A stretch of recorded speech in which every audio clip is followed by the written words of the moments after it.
As we head into Shabbat Vayishlach, I ask us all to ponder names, the names by which we know each other, the names by which we call each other.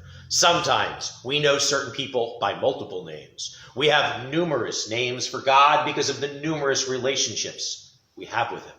The names we use can say something about relationships and roles, the relationships we have with each other, the roles we play in each other's lives. Sometimes people even change names. New names can be new versions of old names, or they can be just totally new names. In the Torah, we read weeks ago, Avram became Avraham, and Sarai became Sarah. The changes in their names represented their reaching a new stage in their lives. They're moving beyond their past. They're putting the old behind them. They're starting anew. They had a new beginning with new names. In this week's Parsha, Vayishlach, there actually seem to be two different passages where Yaakov's name is being changed from Yaakov to Yisrael. Why twice? The first time, when Yaakov has left Haran to return to Beersheba, he encounters an angel on the way and wrestles with him. The angel tells him, Lo Yaakov ye'amer od shimcha ki im Yisrael. Your name shall be called no more Jacob, but Israel. His name, Yaakov, was given to him at birth, when he was born, coming out right after his ever so slightly older twin brother clasping at his heel. From early on, Yaakov's life as Yaakov was very much a struggle between him and his brother. And the name of this Parsha is about Yaakov sending gifts of his blessings to his brother Esau to try to make up for the past and to be able to move on into a better future.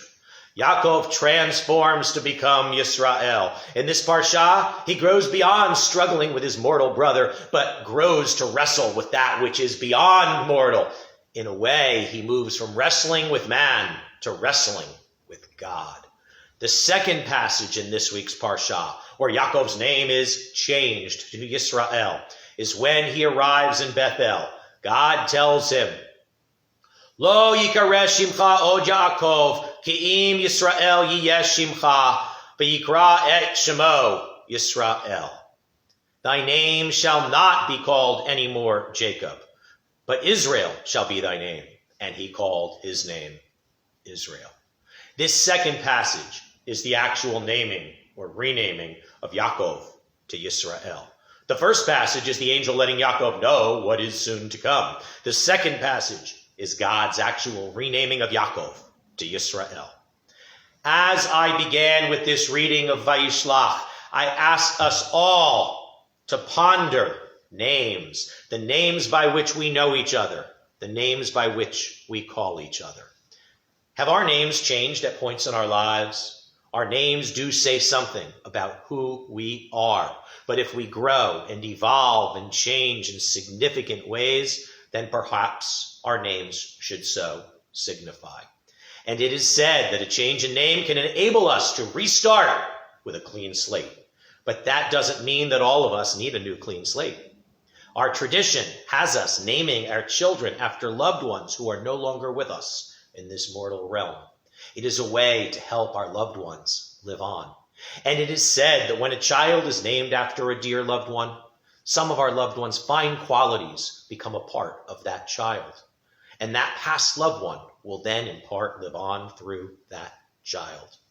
Thus, while name changes have their purpose, keeping our names as they were can also have purpose. Either way, perhaps the key point here is that names have power. You may have heard me speak before about words have power. And if mere words can have such power, then names can have even more power. And please, do consider what it means to make a good name for yourself, to have a good name. And as I leave you pondering the power of names, I wish you, whatever your name, L'Shabbat Shalom.